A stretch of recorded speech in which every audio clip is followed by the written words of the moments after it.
Hello and welcome to Non-IITian.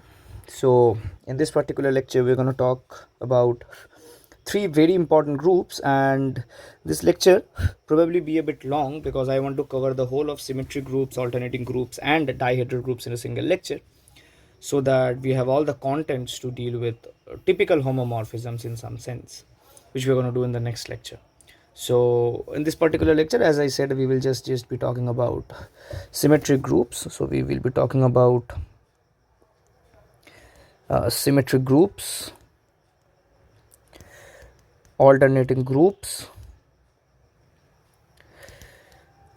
and dihedral groups. So I'll start the discussion with symmetric groups. I'll start this particular discussion with symmetric groups, and then we will be gradually moving on to alternating groups and dihedral groups as we will be requiring. So first, let us set up the notations by the definitions itself. So this is the way I'll write the symmetric group on n objects. So this basically is the symmetries on of a collection of n objects. So a typical sense would be, so these are maps from the set containing n elements to itself, which is a bijection. So it permutes elements, it permutes n objects within themselves, so such that f is a bijection. Is it clear? And so a very famous name of this is also permutation group. It's also called a permutation group. Okay, but the typical sense of it is actually it preserves symmetry in some sense of regular n vertices graphs, but that is something which we do not require. But in some sense, actually, you'll see that if you have if you ever study groups in more details later, you will see that we can make this group of permutations act on a graph which contains probably n vertices, and you'll see that it in some sense preserves the symmetries of the graph. Nevertheless, so this is the very basic definition of the permutation group or the symmetric group, and how we will write it, that is quite important and quite conventional in sense, and that is something which we need to be clear at this point. So if and I will be representing this particular set always as block n. Okay, now so our notation would be in the following sense, and this is the notation which is obeyed in every textbook you'll ever get, because this is the simplest notation one can follow through. And it is, suppose you have some element sigma in Sn such that sigma takes say let me just take an example. So suppose I choose elements from permutations of three elements. Suppose let's say sigma sends 1 to 2, sigma sends 2 to 3, and sigma sends 3 to 1, which is perfectly a bijection. And in some sense, we know that if you have two finite sets and there is a map in between them which is injective, then it's automatically surjective. So the only thing you need to be careful about here is that the maps are injective, so then it will automatically be surjective. Nevertheless, how we represent this particular set is as, so 1, 2, 3 are the elements whose permutations you are considering, and below each of the objects write their particular images in terms of sigma. So sigma sends 1 to 2, sigma sends 2 to 3, and sigma sends 3 to 1. So this will be the representation of sigma, and exactly this is the way how we write permutations throughout. So on a general note, if you have 1, 2, so on and so forth, I plus 1, so on and so forth, n, then here you have sigma 1, sigma 2, sigma I plus 1, and here you have sigma n. So this is the representation of sigma. Is it clear? And one more typical way of representing is in the following sense, that if you have if you write something of this form, say 1, 2, 3, and or rather let's say you have, suppose, say I1, I2, and some ik, you have something of this form. This typically is called a k cycle.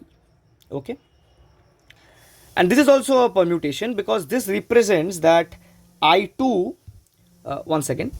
Yeah, sorry, I got an important call. Nevertheless, so what it typically represents is that, suppose this is sigma, so this means that I2 is the image of I1, then I3 is the image of I2, so on and so forth. You have In as the image of In minus 1, and the last element is actually cycled up as an image to I1.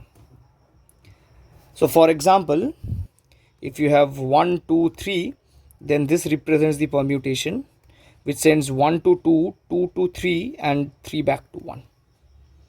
If you have a permutation of this, let's say 5, 6, 7, yeah, nevertheless, let's say 5, 7, 9, and suppose this is in S9, then this will represent the permutation. So you have 1, 2, 3, 4, 5, 6, 7, 8, 9. So it will send 1 to 1 because 1 does not appear in the cycle. And trivial cycle is that if an element is sent to itself, so then it forms a trivial cycle. And we usually omit trivial cycles. We do not require them to be specifically noted down. And if you are missing something from a representation, then you will be able to observe that. That is actually a trivial cycle. So 1 is sent to 2, 2 is sent to 2, 3 is sent to 3, 4 is sent to 4, 5 is sent to 7, 6 is again sent to itself, 7 is sent to 9, 8 is again sent to itself, and 9 is sent back to 5. So this is the permutation which it will represent. And something which you can observe pretty much carefully is that you can obviously go for an interconversion, and every permutation can be written as a product of disjoint cycles. Now you obviously have a rigorous proof for this. For example, you can go through Lang to get a very rigorous, or probably you can go through Hungerford to get a very rigorous proof for this. But the proof merely does not help in much of a sense to help you to be able to calculate this representation. But it is very easy to observe. One second. Yeah. So what you can do is that you can try it just through an example, that how we usually do this. So for example, you have let's say 1, 2, 3, 4, 5, 6, and you just arbitrarily send them. Suppose you send 1 to 3, 2 to itself, 3 to 4, and then you send 4 to 1, and then you have 5 sent to 6 and 6 sent to 5, let's say. So you have 1, 2, 3, 4, 5, 6. Yeah, it's a fine permutation. What you do is that you just start from 1 and see where 1 is sent. So 1 is sent to 3. Just write 3 out after this. Then you just see where 3 is sent to. So 3 is sent to 4, and then 4 is sent back to 1 to the cycle ends. And then start with the elements which are missing here. So you start with 2, then you see that 2 is just a trivial cycle, so you do not need to mention it. So you are only left with 5. So 5 is sent to 6, and since 6 is sent back to 5. So these two are the same. Okay. Now S. So I said that this forms a group. This forms a Sn. This forms a group. And obviously it forms a group under composition, because we know compositions of bijections are bijections. And you will be able to calculate how to compose two permutations following this particular representation with ease. So that is something which you can verify on your own, or I expect that you already know if you are watching this particular lecture as a preparation for IIT JAM or some other competitive exam. I want to focus more on the properties and from an exam point of view, the topics which you usually do not find in typical textbooks or your typical university courses. Okay. So something which we have already proved is that every permutation decomposes uniquely, and this decomposition is unique, which you can obviously observe from here. So uniquely into disjoint cycles. Now the next thing which is important is what is the order of a permutation. So it's a very simple proposition to follow, that if sigma in Sn is represented,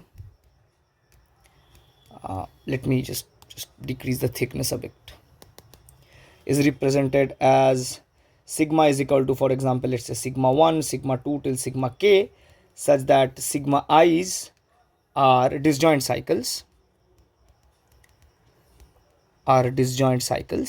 then the order of sigma is the LCM of the orders of each of these sigma i's, as I ranges from 1 to k. Okay. And the proof is typically simple because something which is very trivially observable. So the proof follows from the observation that if sigma is a k cycle, then order of sigma is exactly k. Okay, and you can just prove it using this particular fact. Okay, and also, okay, so fine, I should have mentioned this also. And disjoint cycles permute. Disjoint cycles permute. Okay. Yeah. So and the disjoint cycles permute, that's quite easy to observe because there is no involvement of the two elements. If you multiply two disjoint cycles, there are no common elements. So you can just multiply them from whichever side you want because there are no involvement of the mutual elements, and hence they will permute with ease. Right? You can just prove them using any you can just prove them using cycles, or just take them as a fact, because though it's intuitively clear, it might be a bit difficult to work it out mathematically, but nevertheless you can try it on your own. Okay. Yeah, so that's quite an easy observation to observe. Okay, I'm giving a very brief exercise at this point. Prove that all groups of order 1, 2, 3, 4 and 5 are abelian, and find their isomorphism classes. That is, what are the only possible groups up to isomorphism which have these orders. So up to isomorphism classes. Okay, and you will be able to do this with all the coordinate you already have. Okay, fine. So the next definition, this is quite a very simple definition. This acts for any group. So let G be a group, and A and B are in G. We say that A and B are conjugates if there exists some element G in G such that A can be written as G, B, G inverse. Okay, so this is the definition of conjugates, and the collection of all conjugates of a particular element is what we refer to as a conjugacy class. Okay, so C, or nevertheless I typically write as CA, so this refers to all the elements of the form G, A, G inverse as G ranges over G, and this is called the conjugacy class of A.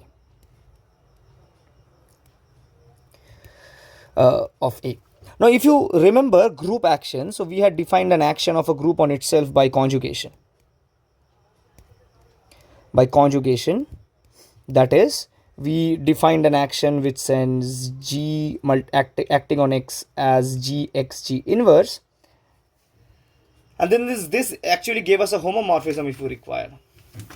So this gave us a homomorphism phi of G from G to G by it acting on X as G X G inverse.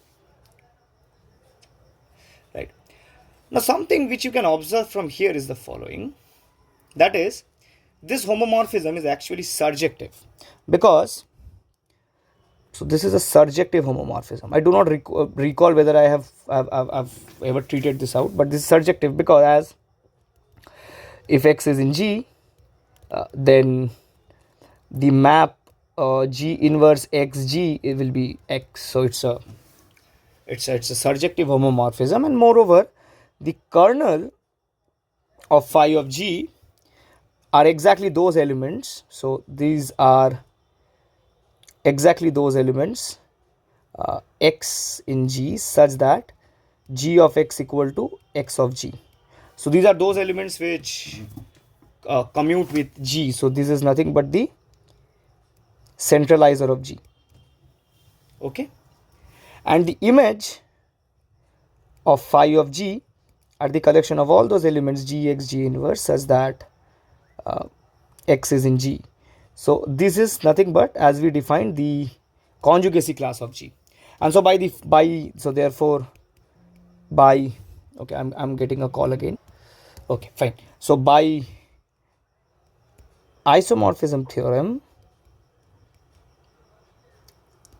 what you will have is that G mod the centralizer of G is actually isomorphic to the conjugacy class of G. So if you are able to calculate the number of elements which commutes with a certain element, you will be able to calculate the number of elements in the conjugacy class. And this actually helps us a lot because in at least in permutation groups, because we have the following theorem. So two permutations. Now see, I'm purposely avoiding proofs of the theorem because firstly, they take a lot of time.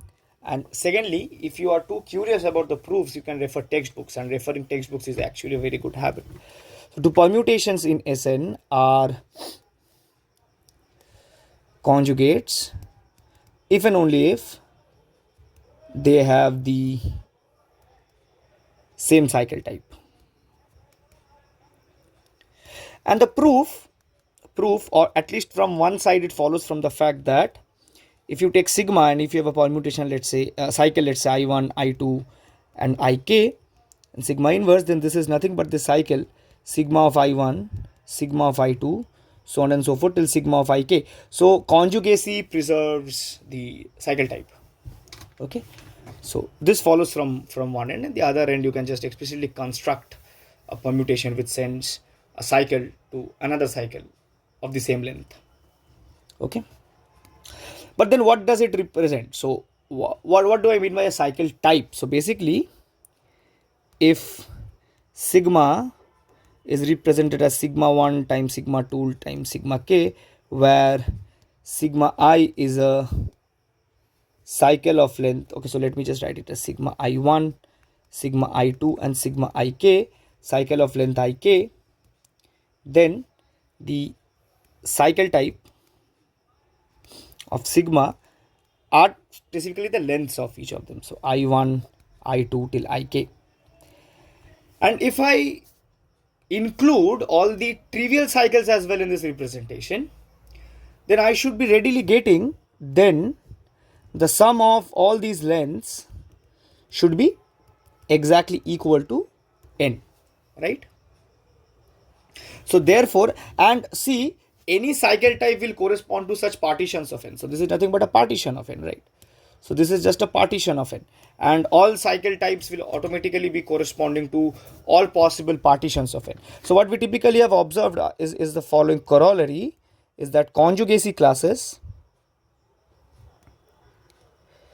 of Sn correspond bijectively to partitions of n. Okay, is it clear? So the number of partitions possible for n will provide you the number of conjugacy classes for Sn, and that basically follows from the fact that those are the only possible cycle types. Okay, now the next important thing is a very important counting theorem. So it's a very important counting theorem, which is the following. That is, let lambda have a cycle decomposition. Let's say we have one m1 times, two m2 times, and so on. So what this means is that it basically is of the form m1 1 cycles, then m2 2 cycles, and so on. Okay, then number of cycle types, which will automatically be equal to number of conjugates to lambda, is, so it's given by n factorial divided by What you do is that you take the product of each of these elements k to the power their corresponding number of appearances in the cycle type times factorial mk. So we take it about all k. For example, number of conjugates to lambda probably which is given of the cycle decomposition, let's say 1, let's say 2, 2 and 5. So it's 5 plus 2 7 plus 2 9 plus 1 10. So it's in S10. So in S10 is, so it will be just 10 factorial divided by, you will have 1 to the power 1 times 2 square times 5 to the power 1 into 2 factorial into 1 factorial into 2 factorial, and then you again have 5 factorial. Yeah, this is what you get. No, not 5 factorial, I'm sorry. Yeah, so this is what you get. Okay, so this is the way you usually represent permutations. Okay, fine.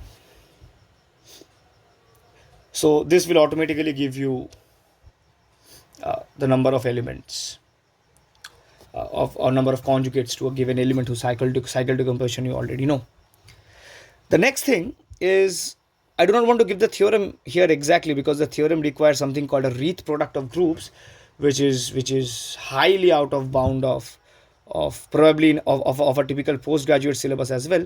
But what I want to observe is the following proposition. I would just claim it to be a proposition, though it's actually a corollary, but it's actually important, is that the number of elements, so it's talking about the number of elements in the centralizer of a permutation sigma is equal to product k to the power mk into mk factorial, k ranging from 1 to n. And please do not relate it directly here, though we will see something which is exactly equal to it, but the proof of this does not actually come in any way from the way we have proved this, or from the way you can think about proving this.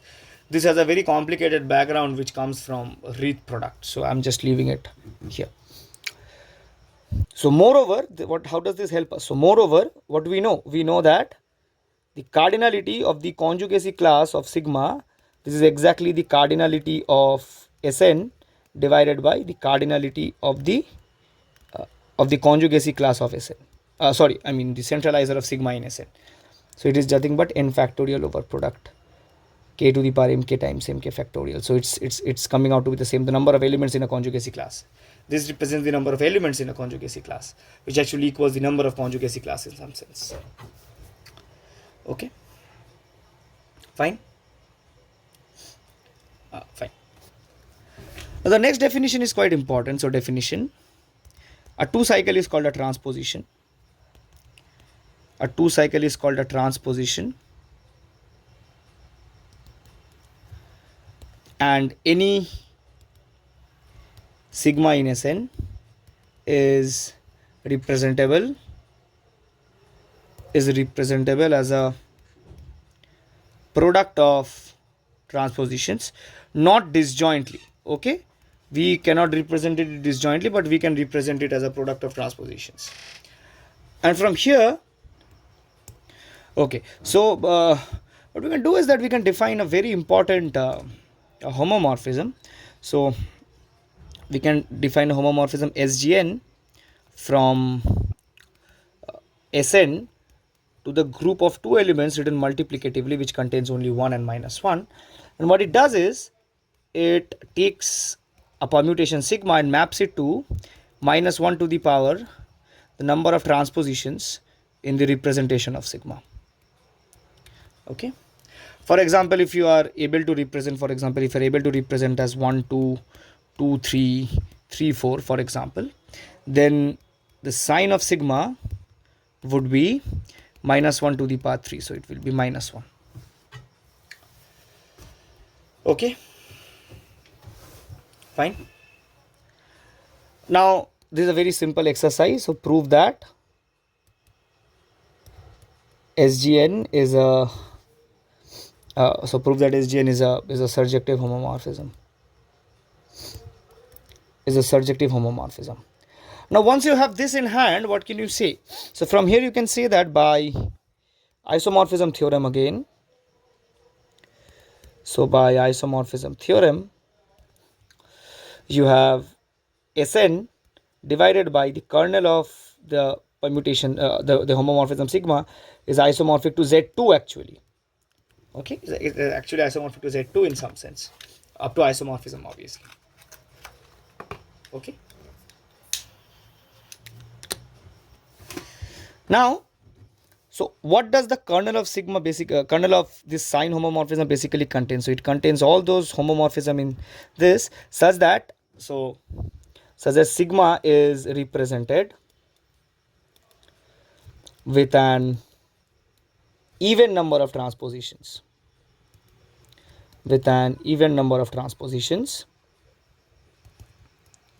And this collection of all those permutations which are represented as an even number of transposition is called the alternating group. Is called an alternating group, represented as An. Okay, so typically, these permutations are called even permutations, and these permutations which are represented as even number of transpositions, these are called even permutations. Okay, so since the alternating group forms a group, so therefore product of two even permutations are bound to be even permutations. Inverses of even permutations are also even permutations. Okay, and these gets proved automatically from the fact that the alternating group is actually kernel of a homomorphism. So firstly, it's a subgroup. Secondly, it's even in fact a normal subgroup. So the alternating group is in fact a normal subgroup of Sn. Okay, something you need to keep in mind. And moreover, we have also proved that the cardinality of the alternating group is nothing but the cardinality of Sn over 2, and the cardinality of Sn, all the bijections over n objects, is just n factorial. So n factorial over 2. Fine. Is it clear? Okay.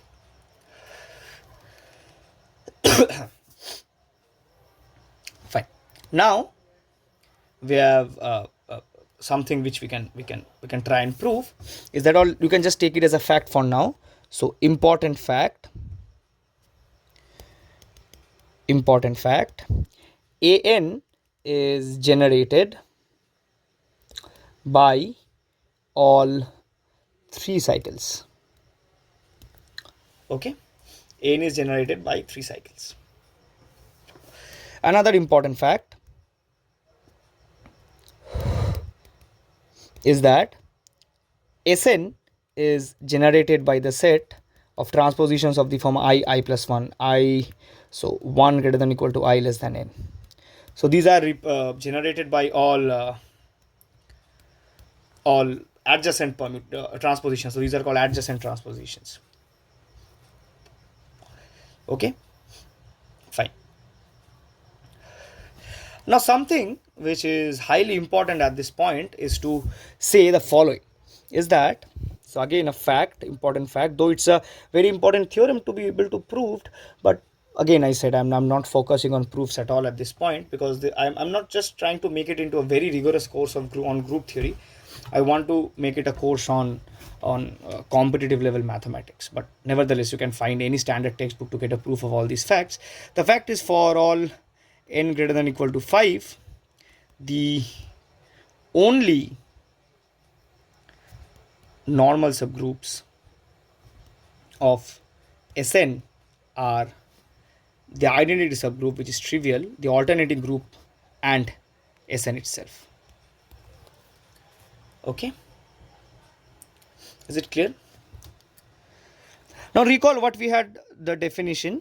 So I hope you remember this. So G is a group.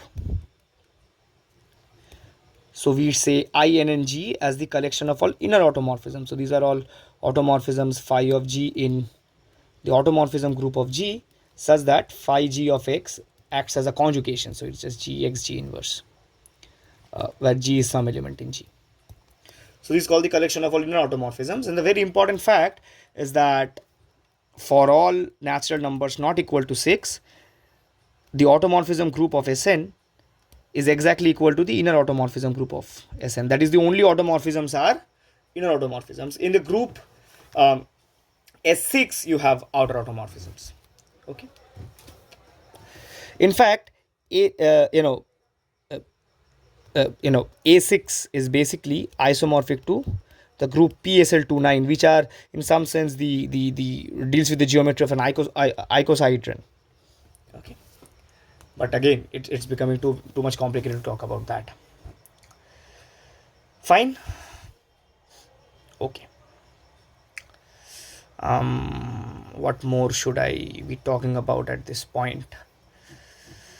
I'm just thinking. I don't want to get into solvability of groups at this point, but nevertheless, solvability of groups follows from this particular fact itself. Okay. For example, you have, if you have studied solvability, solvability typically is actually a topic of Galois theory. So you have this following result that Sn is solvable if and only if, so Sn is solvable if and only if n is less than or equal to 4. Nevertheless, I do not want to get into that at this point. Yeah, so we have discussed a lot about alternating groups, that alternating groups are generated by 3 cycles. So in some sense, you can say that the nth alternating group is actually generated by cycles of the form 1, 2, 3. Then you can take, for example, 1, 2, 4, and so on and so forth. You can take 1 to n. So all these permutations will do. Okay.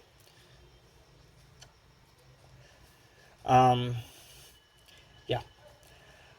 Now, obviously, one question might arise that we have discussed essentially about the conjugacy classes in Sn, the conjugates in Sn, but are conjugates invariant under restriction from Sn to An? That is, the conjugates of an element do they remain the same if you move from Sn to N? But something which you can observe is that the cycle lengths remain same. So it just depends on the parity whether it's even or odd.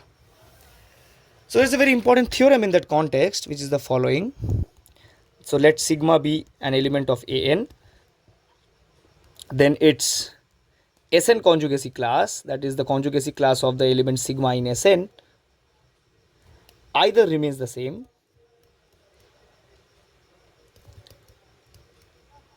or it splits. So it just splits into exactly two equal classes. Okay. So it in some sense comes out to be a partition in some sense. Okay. And moreover, we can also talk about something of this form. So an Sn conjugacy class splits in An if and only if the cycle type consists of distinct odd length cycles. Now, something I forgot to mention, something which you can observe is that if you have a cycle of length k, then this can be represented as k plus 1 number of transpositions.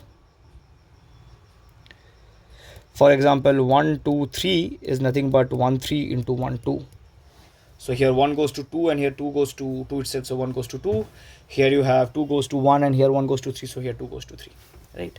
So a k cycle breaks into k plus 1 transposition. So therefore, if you have an odd cycle, that is actually an even permutation because it breaks into even number of transpositions. And so if you have an even cycle, it's an odd permutation because it breaks into odd number of transpositions.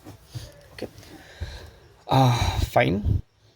So you can check this as an exercise to verify whatever we talked, that the conjugacy class of 1, 2, 3, 4, 5 splits in A5 while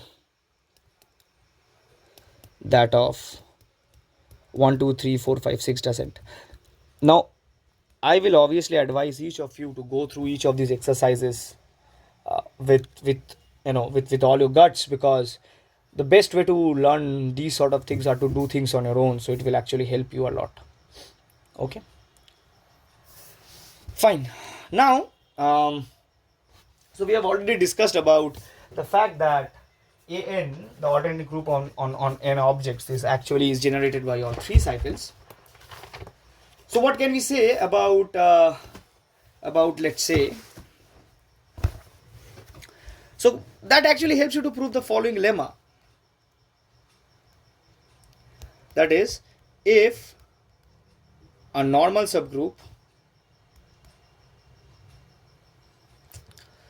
of AN contains a 3 cycle, then it contains all 3 cycles. And this actually as a corollary, so hence for all n greater than or equal to 5, AN is simple, because for all n greater than or equal to 5, if you will always get a normal subgroup which contains a 3 cycle and hence all 3 cycles, and hence it the whole group. Okay, so I hope it's fine.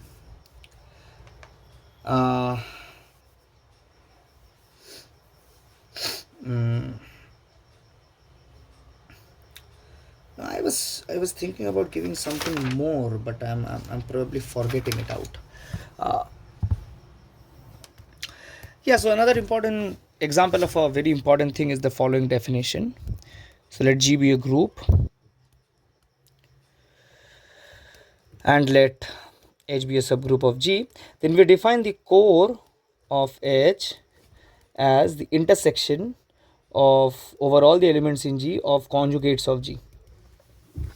Okay, and this is called the core. So this is the largest normal subgroup contained in H in G, called the core of H in G. Okay, this is so the core can be actually be come out to be as a consequence of group actions, but in this case you need to act a group on the collection of left cosets of H in G. Okay, by the usual transitive action it will work. Yeah, so are there something which I need to discuss more, or? I don't think. Let us move on to dihedral groups. So let us now move on to dihedral groups. So what is typically a dihedral group? Now I had given in some sense probably a brief introduction to it. So dihedral groups,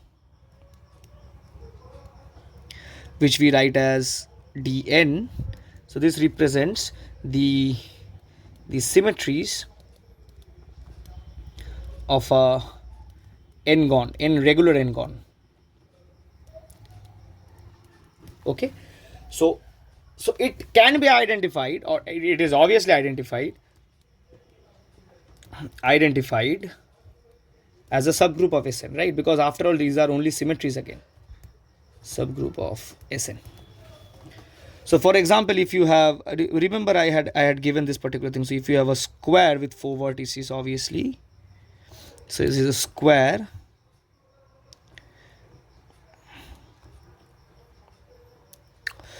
yeah, so let's take it to be a square, and then what you can do, you can define two particular things. You can define R to be a clockwise rotation by 90 degrees. No, let's make it anti-clockwise to be conventional, and S to be probably a reflection about this axis. So reflection about the axis. So the dihedral group Dn, so in this case it will be D4 because it's acting on 4 particular things. These are the rotations individually, one R squared, R cubed, and the fourth consecutive rotation will evolve back to the same. So one here represents the identity symmetry, which is doing nothing to the regular n-gon, and this you will be able to just compose out the reflections and the rotations. So you have S, SR, SR squared, and SR cubed. And so by the way we represent groups, so this is generated by two particular elements R and S, such that firstly R to the power 4 is the identity element, S squared is the identity element, because reflecting twice about the same axis will obviously represent the same particular thing, and RS is same as SR inverse. Okay, so this represents the whole class of dihedral groups Dn. So the cardinality of this is 2n, and the reason is that if you take a regular n-gon and suppose you have this to be the vertex 1 and this to be the vertex 2, then all it takes to identify what are the number of elements in this in the symmetries of this is where you send 1. So if you send 1 to, for example, the ith vertex, then the adjacent vertex 2 has only two possibilities. It can either move to I minus 1th vertex, or it can move to the I plus 1th vertex, and there are n vertices here, so you have total number of 2 to the 2 times n choices. Okay, so these are pretty combinatorial arguments, and group theory always deals with combinatorial arguments at the most. Okay, now something which you can again take as an exercise. So prove that all elements of the form SR to the power k have order 2. Okay, fine. Some very important facts to observe is that RK and R minus k are conjugates. And why is that? Because observe that we have already seen the fact that R to the power ks should be S R to the power minus k. So that implies S inverse RKS is equal to R to the power minus k. So these are conjugates. Okay, fine. Okay, a very important theorem here is the following, that is, if this is the dihedral group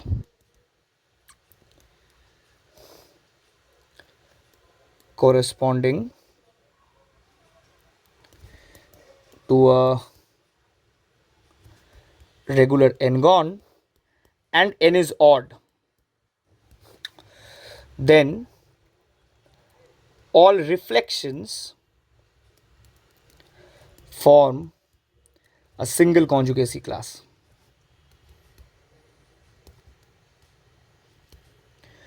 And if n is even,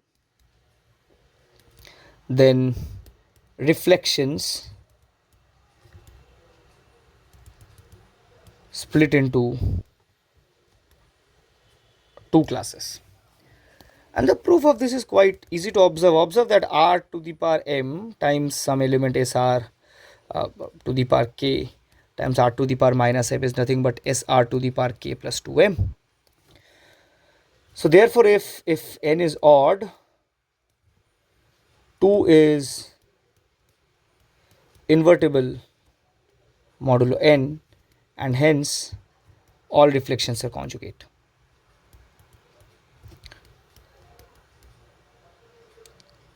Otherwise, they will just split into two particular classes. The next theorem is quite important. It's a very important theorem which gives you an idea about the elements in the center. That is, the center of the dihedral group on n elements is just identity if n is odd.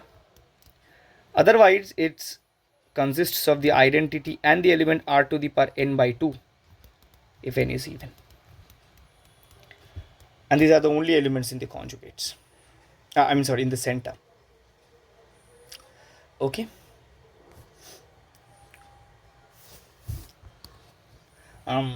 What more should I talk about at this point? Let me just think of it once. Yeah, I specifically do not want to talk about, at least I don't want to talk about more things. For example, so another thing which I can try to talk about, so proposition, I would say.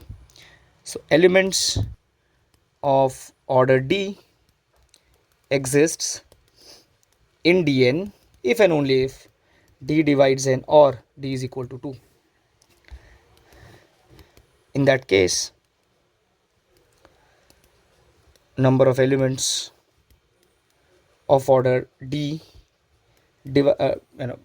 order d which divides n equals phi of n, sorry, phi of d, and reflections gave n elements of order 2 plus the element r n by 2 if n is even.